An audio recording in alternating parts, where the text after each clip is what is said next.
Hi everyone, and welcome back to the Today in True Crime and Portraits podcast. I'm your host, Jane Flowers. Today's episode is about organized criminal Sandra Kay Hayes.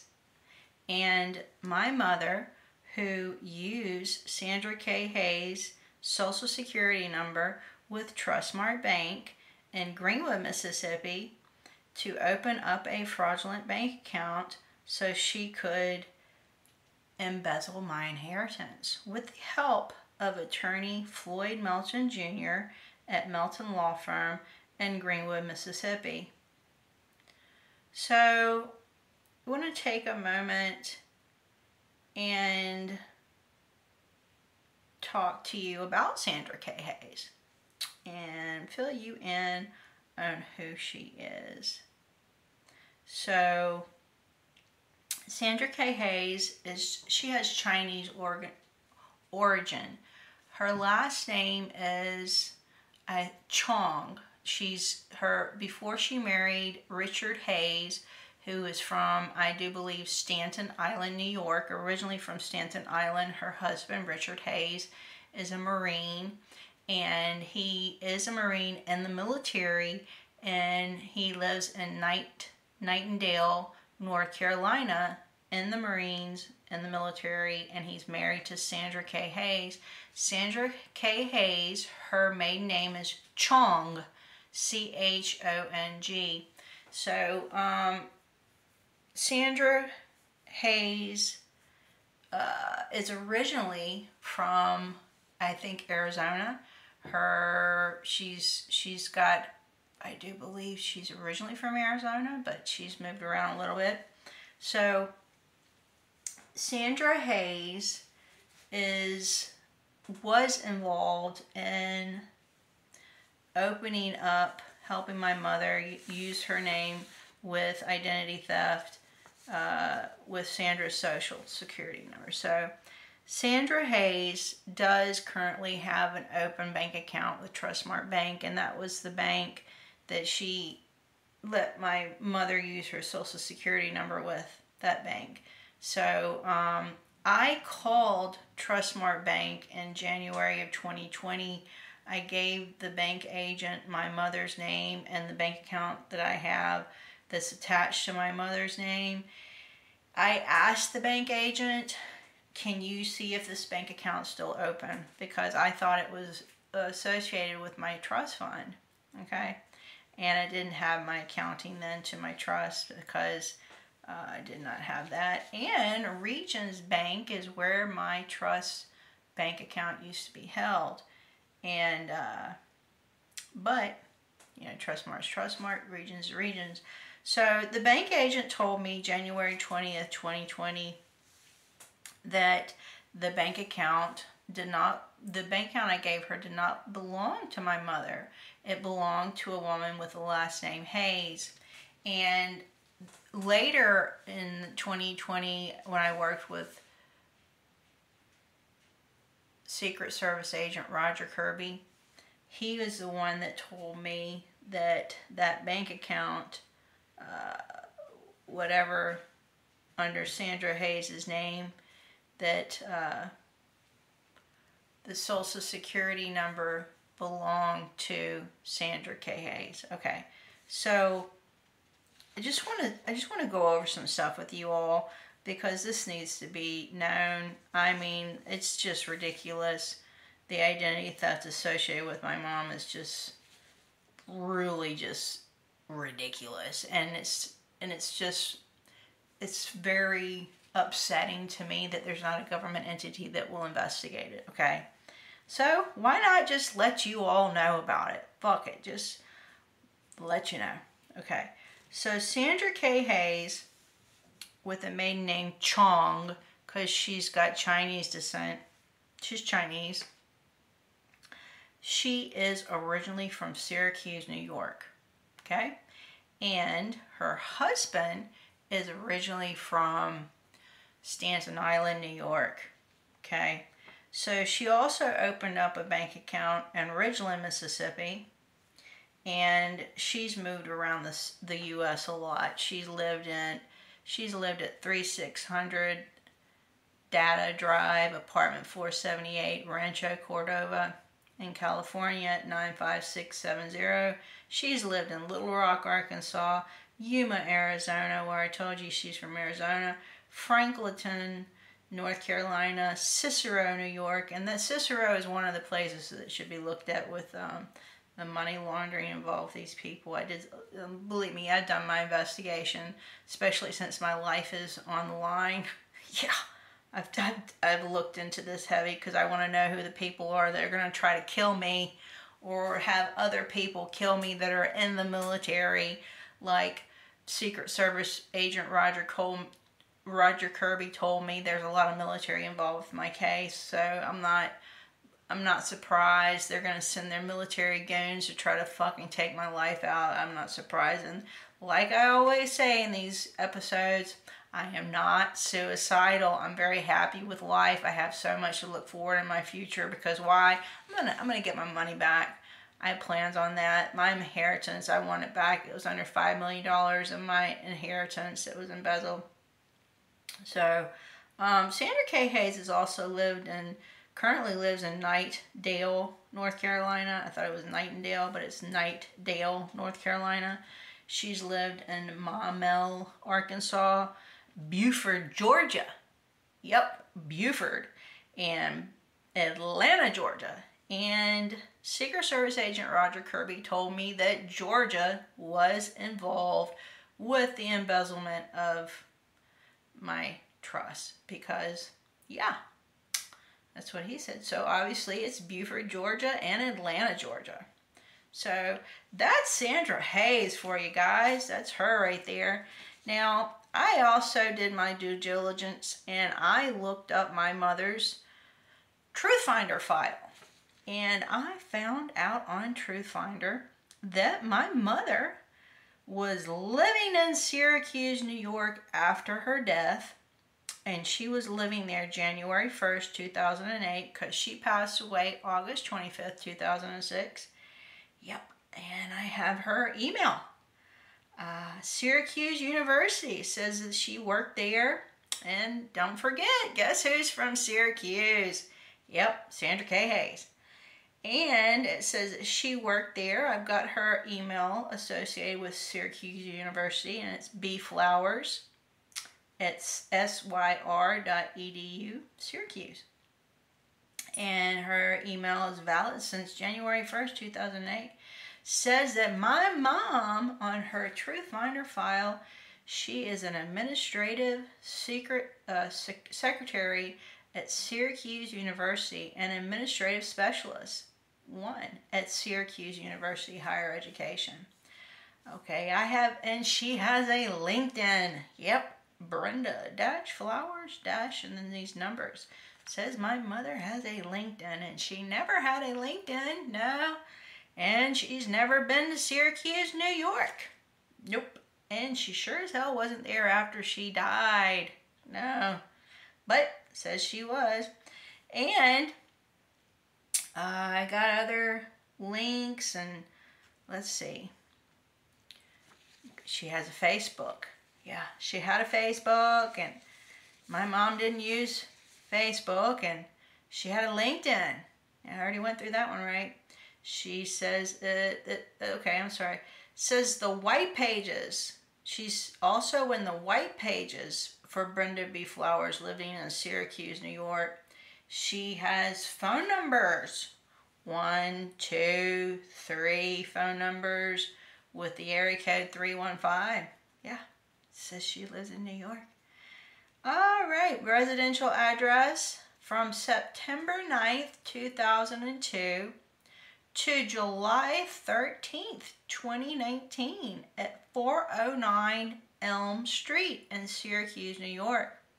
Well, my mom was alive, and she was alive in 2002, but she didn't live in Syracuse, New York, but we know who's from Syracuse, New York, and that's Sandra Kay Hayes. So she also has an Amazon address, and that's in Syracuse, New York, valid since 2009. Brenda B. Flowers has never lived in Syracuse, New York, or been there. She's from Greenwood, Mississippi. And Sandra Kay Hayes, she has lived there. She has lived there quite a while. She raised her family there. So the person living at 409 Elm Street is Brianna Valentine.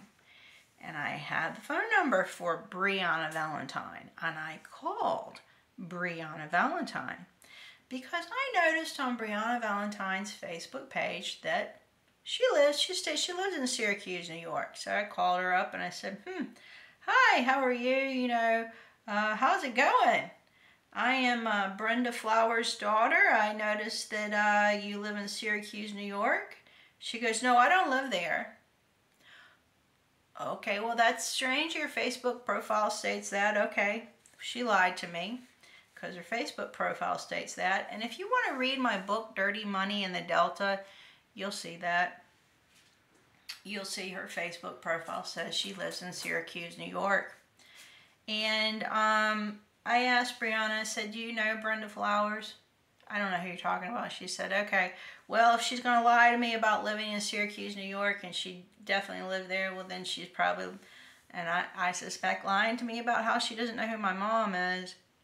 Because also, too, when you look up my mom's name, Brenda B. Flowers, it also comes up as Brianna Valentine.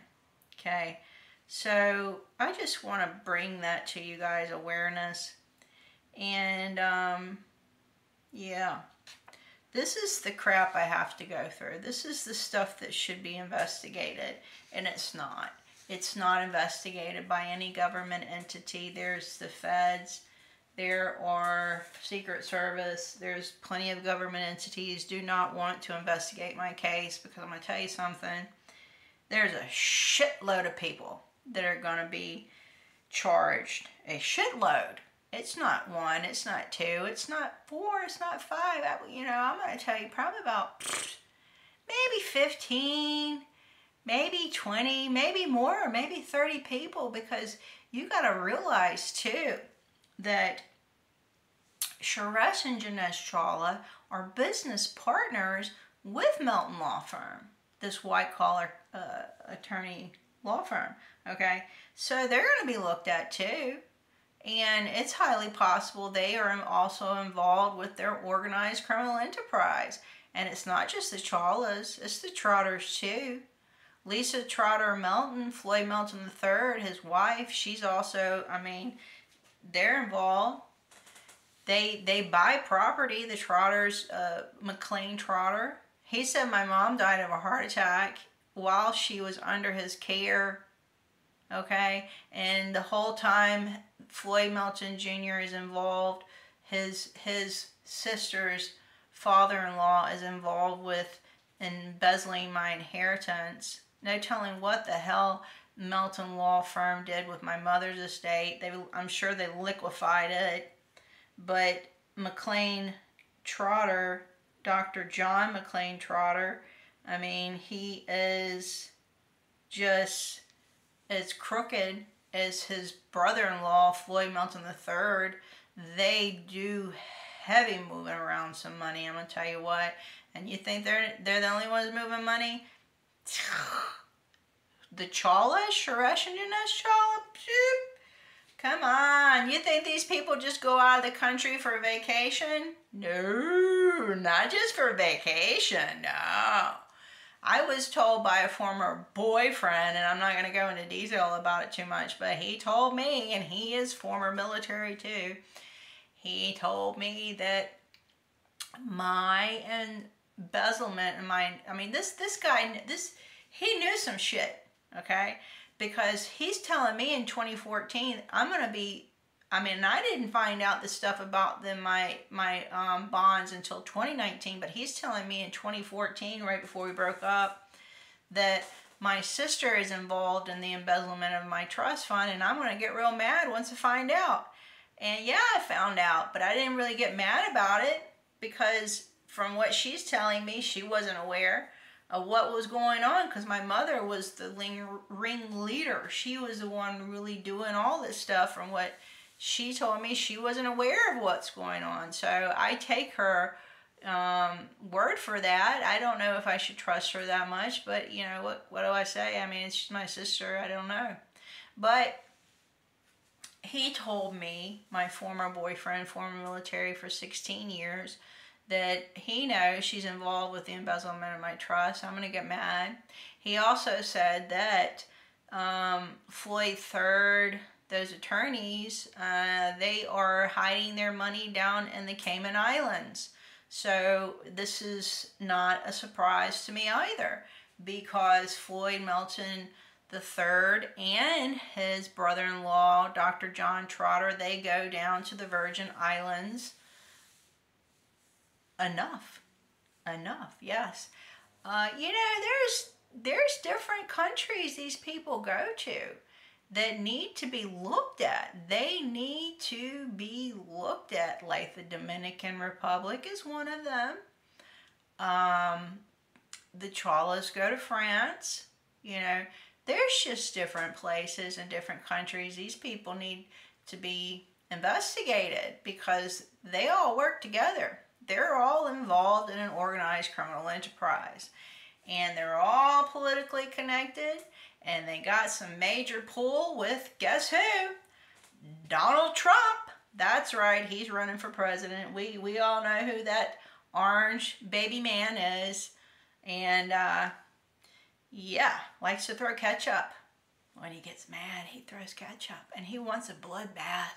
Maybe he's thinking about that bloodbath when he throws that red ketchup around when he gets pissy. So my life is in danger, and I bring all this stuff to you guys' awareness. I want people to know the crap I have to go through trying to get justice. Also, too, also said that my mother was connected to California, close to Sacramento, California, I think it is, in Northern California. And you know, up there, not San Francisco exactly, but Northern California. And as I spoke to you earlier about Sandra Hayes, she's also had some connections with California. And Sandra Hayes has had connections with, yep, there it is, Sacramento, California. So also on my mom's Truth Finder file, there are Hindu Indians that were friends with her, and the Hindu Indians are business partners. Hindu American Indians are Suresh and Dinesh Chawla, so they are business partners with Melton Law firm. Now, I don't know if these Hindu Indians that are in my mother's Truth Finder file, there's quoted as stating her business partners are affiliated with the Chawlas, but I mean, you put one and one together, you have two. I mean, these Hindus, I mean, hello, Hindus. So this is just stuff I came about and I found out about. So I don't know, show you the truth, if they are affiliated, but I wouldn't be surprised if they are affiliated. These Hindus that are former business partners with my mom and her Truth Finder file, if they are affiliated with the Chawlas in Greenwood. So I just want to bring all this stuff to your attention, your awareness, and you can think about it and figure it out and say, you know, what do you think about it? How do you think I feel? Right? How do you think I feel? I feel like my life is in danger. I feel like trying to take down an organized criminal enterprise is not going to be easy for me. It's not. And I'm putting myself in a position that probably, more than likely, military or former military, because remember, Roger Kirby, Secret Service Agent Roger Kirby, said there's a shitload of military involved with my case. Probably going to have some military up my ass trying to take me out. No joke. And I would not be surprised. Not one bit. I am not surprised. Or who knows, maybe I'll have another false arrest come up somewhere down the road. I had a false arrest with my trans woman stalker from Pennsylvania. Same state as where Derry Wynn Johnson is from. And Derry Wynn Johnson, He registered his Lincoln Town Car to my grandfather's address after my mom passed and threatened my life verbally. Also had a tax lien on my mom's home after she passed. And he's from Pennsylvania, but I have a false arrest for stalking with a trans woman, a biological male who has now transitioned. Sometime, who knows when she transitioned, I don't know. But she is a trans woman, and her name is Amber Nicole Nightingale. I have a false stalking arrest with her, and I am filing a police misconduct civil rights lawsuit in about a week and a half, maybe 2 weeks. I'm trying to iron it out, and I'm working on the complaint. Why? I'm working on it because I'm filing a pro se. Yep, I'm filing a pro se litigant. And there are only 4 defendants, not 12 defendants like I had in my last civil rights lawsuit that I couldn't fight because I had too many defendants. This one has only 4. So I'm going to file my police misconduct civil rights lawsuit in Fort Lauderdale, Florida, because I was refused due process by the Fort Lauderdale Police Department. I was threatened with a false arrest. I went to them. I told them I was stalked for over about 4 years by a woman who's I didn't know at the time when I went there to the police she was a trans woman. I just realized this a little over a year ago, maybe less. But went to the Fort Lauderdale Police Department around July of 2021. I still am the statute to file that case. I asked for the police officers who are listed on my complaint to please investigate my case, and they refused me due process. I was refused due process. My 5th and 14th Amendment were violated. So here I am. And I put the civil rights complaint together. I list the cyber stalking that I went through with my stalker, trans woman Amber Nicole Nightingale from Elizabethtown, Pennsylvania. I list how she stalked me, how she claimed she did not know me. I listed everything, and so we'll be filing that civil rights lawsuit soon on the federal level. And I will be obviously talking about it on my podcast, because why? I want to bring awareness to all the judicial corruption, the government entity corruption, all this just crap I have to go through. I mean, it's just ridiculous. It really is. I mean, there's so many police that just don't want me to have my rights honored. I mean, pretty much. And a lot of it, I mean, you got to realize too, we all know who's in Florida. Donald Trump, former U.S. President Donald Trump. Okay. So, do you think that maybe, just maybe, my case, these officers, corrupt officers in Fort Lauderdale, were swayed somehow by Donald Trump, maybe someone that they know, to refuse my due process? Who knows? I wouldn't put anything past these people. I'm going to tell you what. I was in the Fort Lauderdale Police Department. This is listed in my police report. I was threatened with a false arrest.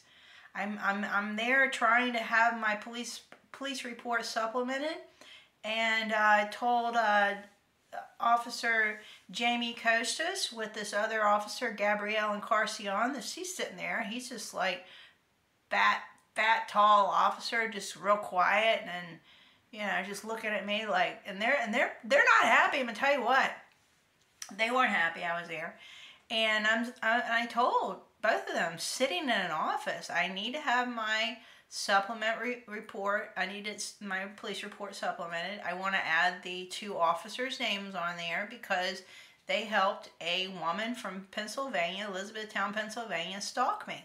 Yeah. And after I told Jamie Costas this, with Officer Gabrielle Encarnacion sitting there, Jamie Costas said, "You can leave now." And that's all he said to me. And he was leaning in kind of towards me, giving me a real ugly look. He said, "You can leave now." I said, "But aren't you going to supplement my report?" And he said, "If you do not leave now, I'm going to arrest you." Now, I have PTSD. I'm very, I'm happy that, you know, I'm mentally stable and everything, but sometimes when my PTSD, it just happens, it blows up, and I start to freak out. I freaked out. I tell you what, I jumped up, I ran out pretty much, kind of like if I could, as fast as I could get out of that police department. Because why? I was on probation for a false stalking charge. Excuse me. This false stalking charge was dropped, okay, because my trans stalker, Amber Nightingale, she had me arrested on a false stalking charge. So I'm going to tell you what, my civil rights lawsuit is just, it's going to blow your mind, because it's insane. It's insane what I've gone through with this false stalking charge with Nightingale, and trying to get justice, because she, the trans woman, stalked me. I did not know this trans woman April 1st, 2017, when she stated she knew me. And that's what I tried to get the police to put in the report, that I didn't know her. And this woman starts an investigation with Elizabethtown, Pennsylvania Police Department, stating she's in fear for her life, and that I'm stalking her. And then about a month and a half goes by, and I meet her on Facebook, and she sells me her book. But she's telling police she's never met me. She didn't know who the hell I am. And she lied. And not only that, her friends with her cyber stalked me for years on social media, X. So I'm filing this civil rights lawsuit. But when Jamie Costas, when he threatened me with a false arrest, I'm going to tell you what, I almost shit in my pants. Because I'm on probation. I had to plead out guilty on 2 harassment charges from Pennsylvania coming back home, because I couldn't pay my $75,000 bond for a false stalking charge to get out of Pennsylvania, come home. I couldn't fight that. And I had a hole in my butt from an infection, from an infected polynoidal cyst, a hole. And I was not getting medical treatment while in jail in Lancaster County, Pennsylvania. They were refusing me medical treatment. It was, I mean, I got a hole in between my butt cheeks that was infected, and I had fever, and I thought I was going to die there. And the last 2 days I was there, they were pumping chemicals into my jail cell. The feds know this. I told the feds about this in Florida. They said, you know what? My words, I'm not gonna put words in their mouth, but from what I got from them, they don't give a shit about me. I was arrested at the Maine FBI branch in Miramar, Florida for the false stalking charge. These, I'm gonna tell feds, crooked, oh my, I'm gonna tell you what, crooked FBI. I have been through so many crooked feds, so many crooked FBI. It's just, oh, mind-boggling. These people will, and they know how to work with energy, some of these FBI, and they'll get up in my energy field and make sure I'm aware that they're there, and it's to intimidate me and scare me. It's just, and that's what I went with the Fed, the FBI agent, when I got arrested with a stalking charge. This Fed with long hair, down his past his shoulder, looked like a damn hippie. He was good at working with energy. And he's not the only Fed that's targeted me energetically. I mean, the FBI at the Maine FBI branch in Jackson, oh, that guy was heavy up in my energy field. And my PTSD went out the roof too when he laughed at me. I had a flashback. But when Jamie Costas, he told me he's going to arrest me on a false stalking charge, my PTSD, I almost shit myself. I was running out of the police department.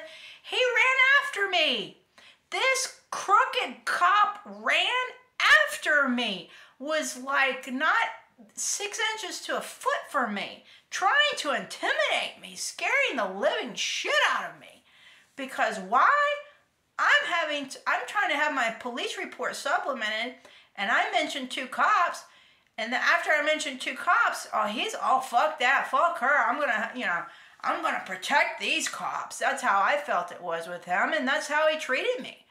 So, but Jamie Kostas is not a defendant because I don't, he's not the one that's supposed to investigate my case, because the 2 other cops that took the report, they're supposed to have it opened and investigated, and my case was closed.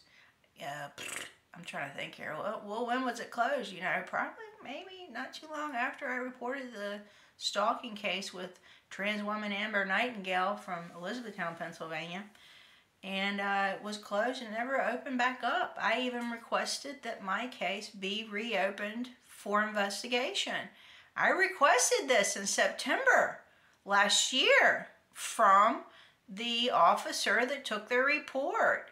And her name is Juliana de Oliveira. I requested my case be reopened. I sent her a message through a transmission on email to the Fort Lauderdale Police Department to have it reopened. She told me she'd have it reopened, and she did not.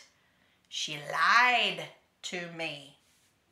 So that's my civil rights lawsuit, and I'll be filing it soon. I will keep you guys posted after it is filed. So this is the crap I go through. I do not have money for an attorney. I started a GoFundMe campaign. You're welcome to stop by my website, todayintruecrimeandportraits.com, and donate to my GoFundMe campaign. You don't have to. I'm not asking you. I'm not forcing you to do anything you don't want to. No one has donated to my GoFundMe campaign, but that's not going to stop me from fighting for justice, because why? I can file my case pro se litigant without an attorney, and that is my plan. And my plan is to follow through with this case and fight it, because I have only 4 defendants, and that's the city of Fort Lauderdale, Florida, 2 Fort Lauderdale cops, and guess who else? My stalker, trans woman Amber Nicole Nightingale. So, yeah, that is what's going on with me and my police misconduct civil rights lawsuit that I'm filing in Fort Lauderdale, Florida. So, yeah, I just want to talk to you today about Sandra Kay Hayes, my mom, and a little bit about this Truth Finder file with my mom's name in it, and Brianna Valentine, and yeah, talk about this crap, corruption, fraud, corrupt police, and just fill you in on what's going on with me. So please stay tuned to my episodes. They'll be dropping soon, and I want to try to do these episodes 3 times a week now. I wanted to do them more, but I took off for a couple of weeks, not giving you guys any more episodes. Maybe it was 3 weeks, because I don't know, just it was not easy for me to drop the last episode about my stalker. I mean, this woman put me through so much psychological bullshit. It took me for a whirlwind, and jolted my world. So I'm going to suck it up and move on now and put that in the past, because why? I have no choice, and that is the past. It's the past. So I'm going to wrap this up. Thank you for joining me today on my podcast. And like I said before, stop by my website, todayintruecrimeandportraits.com, and buy some merch too. If you don't want to donate to my GoFundMe campaign, no problem. Maybe you want to buy some merch. Hey, no problem either. And I appreciate you. Thank you for joining me today. I hope you have a wonderful day. I will talk to you guys later. Take care. Bye, everyone.